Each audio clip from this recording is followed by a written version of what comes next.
submit to you in writing. I'm going to have to deviate from what I'd planned to do because of the ranking member's opening statement, which I found instructive, if not predictable.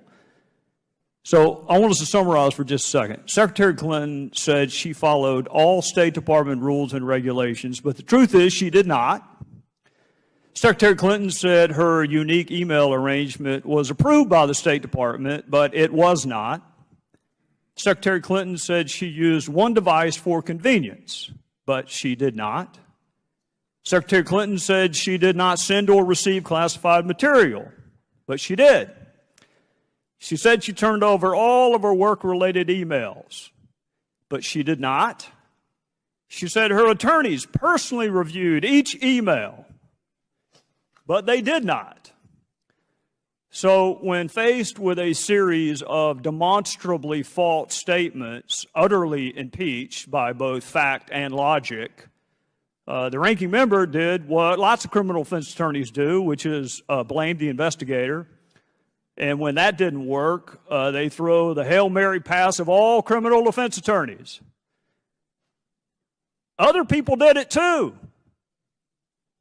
Which brings me to General Colin Powell, one of the most respected people in our country's history.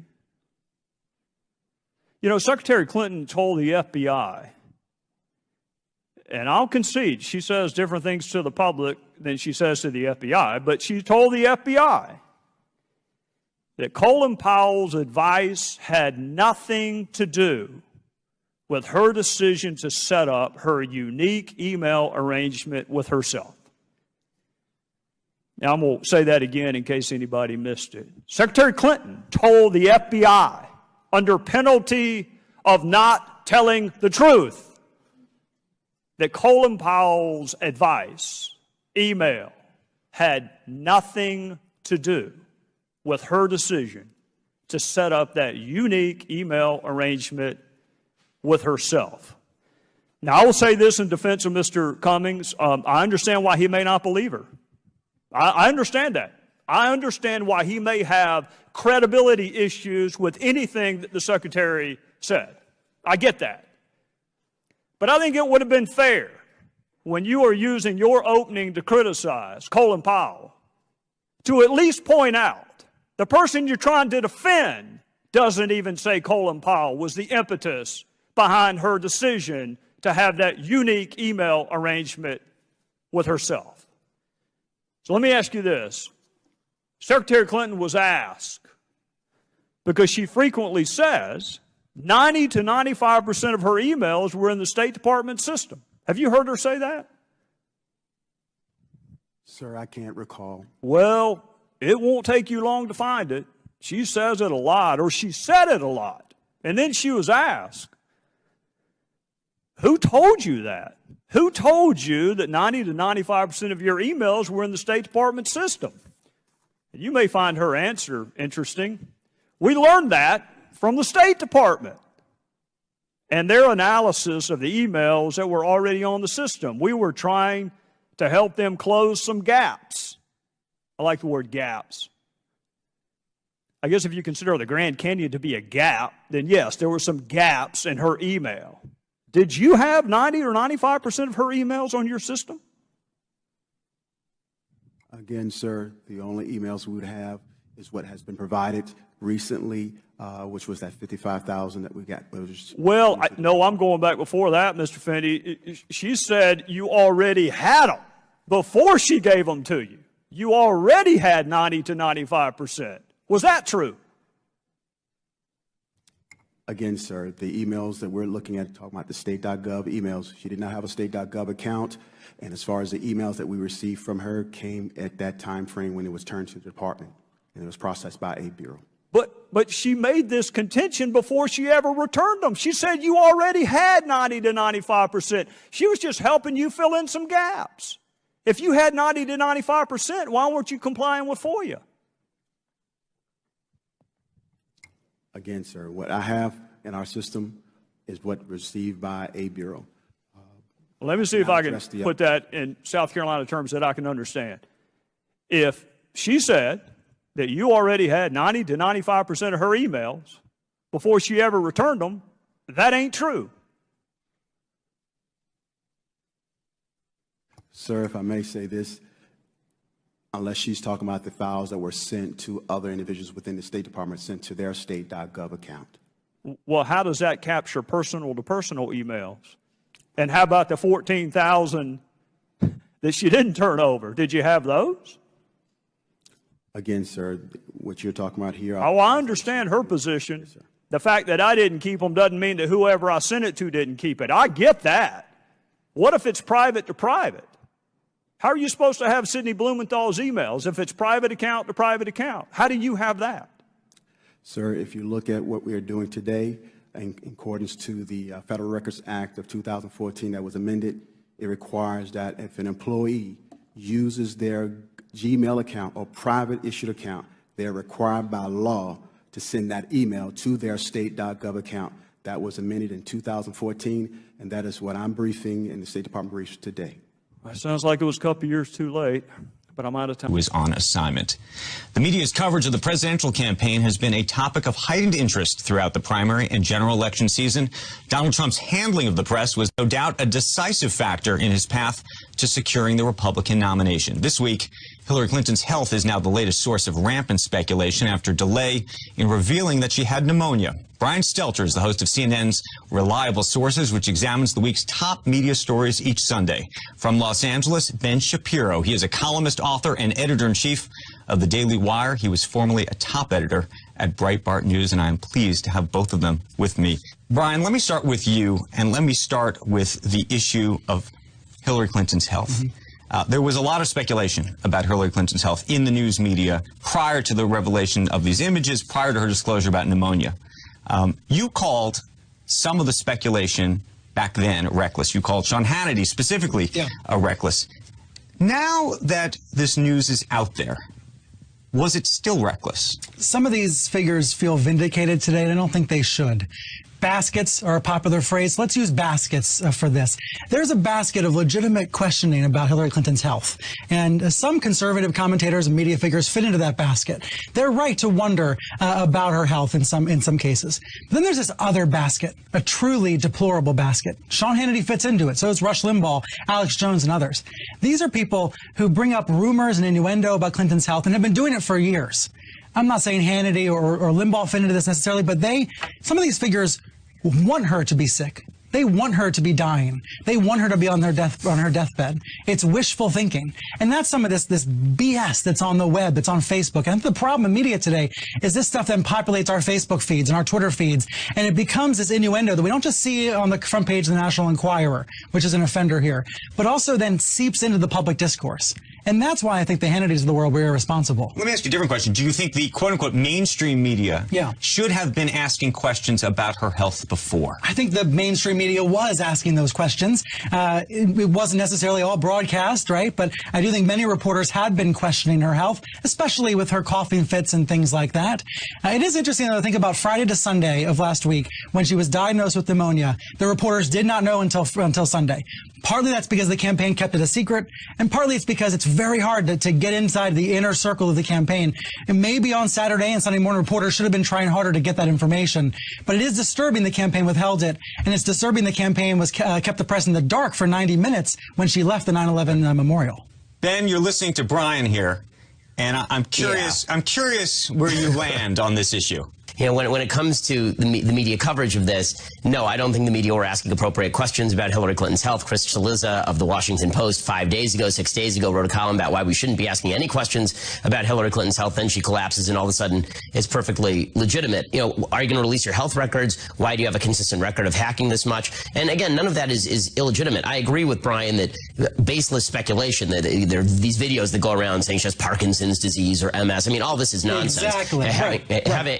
Having doctors on the air to try and diagnose Hillary based on the fact that there's tape of her coughing is silliness. I mean, my wife is a doctor currently in residency, and she wouldn't be diagnosing people based on 30-second clips of them online. So then what's the appropriate way to do it, though? That's deplorable behavior. It's the difference between reporting and rumor mongering, and there's been too much wishful thinking, rumor mongering. What we need is less guessing and more reporting. Brian, this is Jim Rudenberg in the New York Times. He writes a column called "Trump is Testing the Norms of Objectivity in Journalism." He says, balance has been on vacation since Mr. Trump stepped onto his golden Trump Tower escalator last year to announce his candidacy. Democrats say that Trump has gotten $2 billion in free advertising, free media. Free coverage, yeah. Republicans say that Mr. Trump has gone unchallenged. And I'm going to go to Ben first.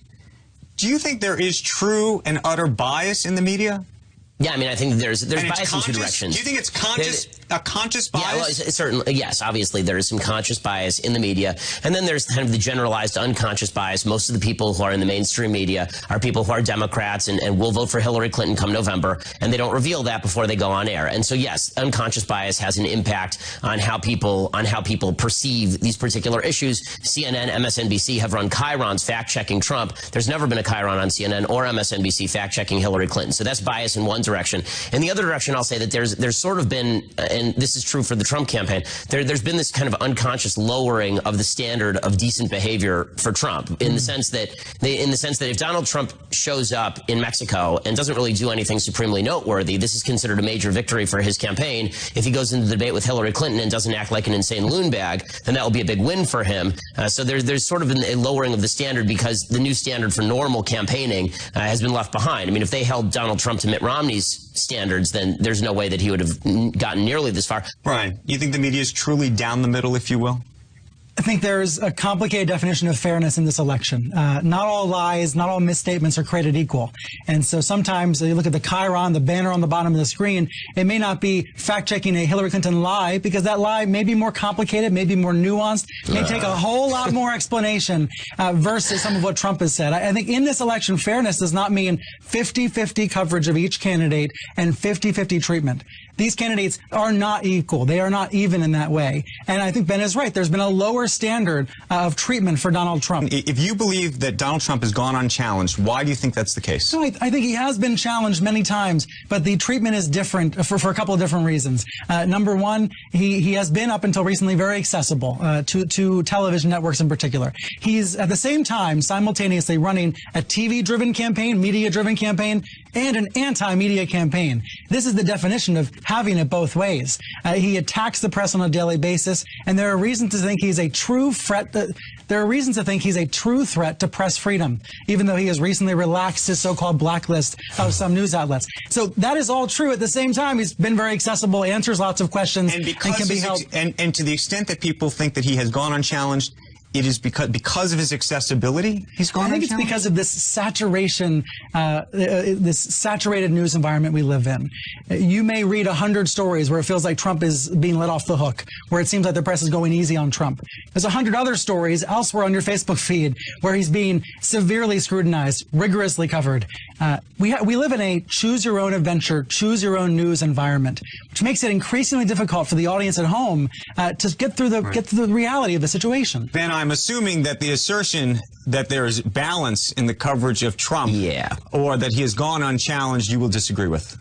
Yeah, no, I mean, I wildly disagree with that. I mean, he's gone challenged on virtually everything. The problem with Trump is that he gives 10 different positions, different positions for the same issue, and so it makes it difficult for anybody to finally get down to, okay, what does he actually believe about something, because he'll just shift on a dime, and we've seen him do this in debate, so that's a challenge for the media for sure. But the idea that Hillary Clinton gets off scot-free because her scandals are just too complicated, I mean, the fact is that Hillary Clinton's scandals are not very complicated at all. She created a private server. I'm talking about the banners on the bottom of the screen. Certainly, I know. I mean, she'll say things like, but she'll say things like, I never had classified material on my server, and the FBI said, no, you did have classified material on your server, and in the chyron underneath will say Clinton, no classified material on my server, and then there's no parenthesis that says not true, but they'll do that with Trump all the time. I mean, so this sort of quasi, even-handed treatment, it doesn't really exist. I mean, Trump is always perceived to be fibbing, and sometimes that's true. A lot of the time he is fibbing. With Hillary, she's always perceived to be telling the truth, and then later, if it turns out she's lying, then the media sort of retroactively rush to cover it. This is what happened with the health situation.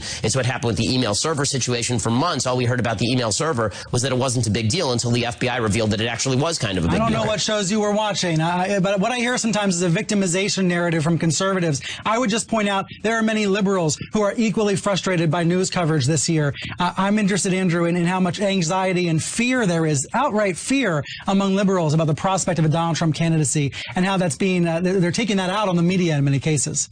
Let me ask you this. Both of you have talked about this issue of fact-checking. And I wonder how you feel, or what you feel the role of the journalist is supposed to be. We have a series of debates coming up. Chris Wallace from Fox News is going to be one of those moderators. Right. He recently said truth squatting was not his responsibility, that he didn't see the idea of fact-checking on the fly being something that he should be doing. It's a show, don't tell approach. What do you think the role of the journalist is supposed to be when it comes to these upcoming debates? We work for the viewer at home. We work for the reader who's reading our work. To the extent that the viewer is misinformed by a candidate, the moderator needs to help the audience understand what the truth is. Sometimes that can mean going to the other candidate and making sure the other candidate rebuts it. Sometimes that can be with a carefully crafted follow-up question, as you do on CNBC. The follow-up question can be the fact check. But sometimes I think the moderator will have to step in and explain what the facts are. The reality is, again, not all lies are created equally. Sometimes it is very hard to fact-check what a grayscale story is, but some stories are black and white. And that's why Donald Trump is a unique challenge. You could argue he's the biggest journalistic challenge of this decade. It's not that Clinton should be let off scot-free. She shouldn't be. She does make misstatements. But Trump is uniquely challenging. Then you add Clinton to the stage, and this is the hardest task these debate moderators have faced in modern times. Ben, the role of a journalist, the responsibility as these debates approach us? I mean, I think that the role of the journalist in this particular case when it comes to the debates is going to be asking the follow-up questions. And I think that there are a lot of these fact-checkers out there, including organizations like factcheck.org, that do have a bias and where they'll simply grant certain amounts of credibility to candidates based on the political appeal of those candidates or the political leanings of those candidates. It's dangerous to me to have a moderator up there who says, you know, Donald Trump, what you're saying about Vladimir Putin isn't true. Hillary Clinton, what you're saying about your emails is or isn't true, because there are many interpretations, unfortunately, of a lot of these issues. But it would be good to be able to say, you know, Donald, you weren't saying this a year ago. Here's a clip of you not saying this a year ago. And let's stop pretending that this is that difficult a job. It really isn't. We've seen these candidates for a year. It isn't in the sense that we know what they're going to say. I mean, if you've been watching Donald Trump for a year, you can predict what Donald Trump is going to say before he says it. And Hillary Clinton is absolutely predictable. So if you know what they're going to say, you should have a well-crafted follow-up prepared for every one of your questions if they say what you think they're going to. If the moderators don't step in, what I would say is the television networks, major papers have a real responsibility, even more than normal, to provide fact-checking to the audience right after these debates. And then, of course, it's on the viewers at home. It's on the readers at home to actually check, to actually follow up, to actually look into the information ourselves. I know that we are so divided. We are so on our own sides right now as tribes. But the information's out there if we want it. There's more information available on these candidates than ever before, but we have to work harder to access it. Let me ask you a question about the mainstream media, and I'm looking at you because you work at CNN. Mainstream media. There's an argument that has been made that the mainstream media has not been aggressively covering Hillary Clinton, and that much of the most aggressive coverage has actually emanated from some of what might be described as a conservative or right-wing media. I'm thinking of organizations like Judicial Watch, which FOIA, Freedom of Information requests for some of her emails, for example.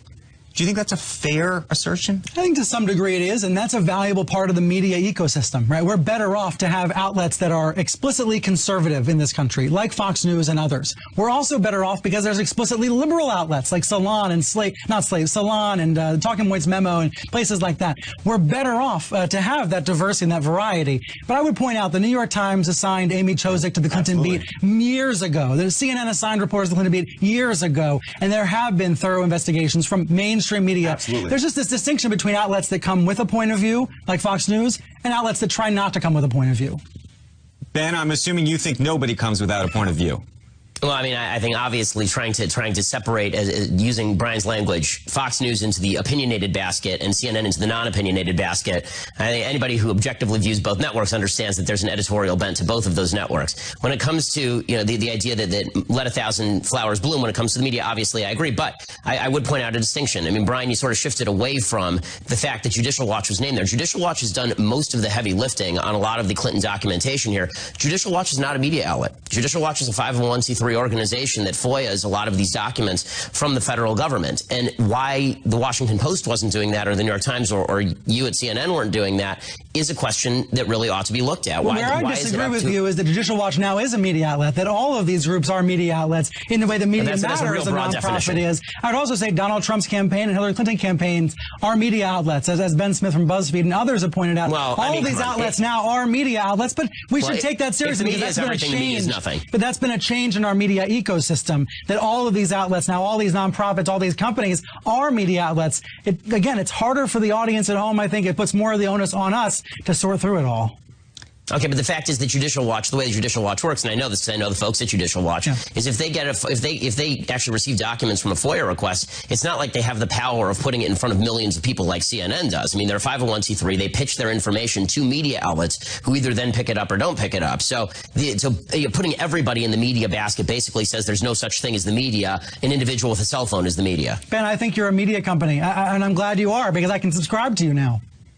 Well, I appreciate it, and I hope everybody subscribes to DailyWire.com as long as we're pitching things. But, you know, the fact is, I do run a media company, but it's a media company that actually has readers and spends money to market our material, and we actually try and get that out there. Judicial Watch is you know, getting documents from the federal government. Why is it right now we know that the media are trying to unseal Donald Trump's divorce records in the Ivana Trump case? Why weren't they FOIAing Hillary Clinton's State Department records? The Associated Press was for years. They went to court to get them. That's and true. Recently did. The AP was. And the Obama administration was trying to crack down on the AP for various other reasons. So, you know, earlier in this particular segment, you were talking about the fact that you thought that Trump was a threat to press freedom. I don't wholly disagree with that, but the idea that Hillary isn't, when obviously she's been less than forthcoming with the press, and Barack Obama has been maybe the worst guy for the press in the modern presidency, is I think, again, just evidence of maybe bias on your part. It is not bias on my part. I would agree with you. Clinton is also in some ways a threat. Trump has taken more explicit steps to curtail the press. There are behaviors of his campaign that are more troubling, but Clinton is no friend of the media either, and it would seem that either of these candidates would continue President Obama's troublesome relationship with the media. Gentlemen, on that note, we are going to have to end the conversation there. I appreciate it. It is a debate that is not going to end anytime soon. Thank you. Thanks. Thank you both. Thanks so much.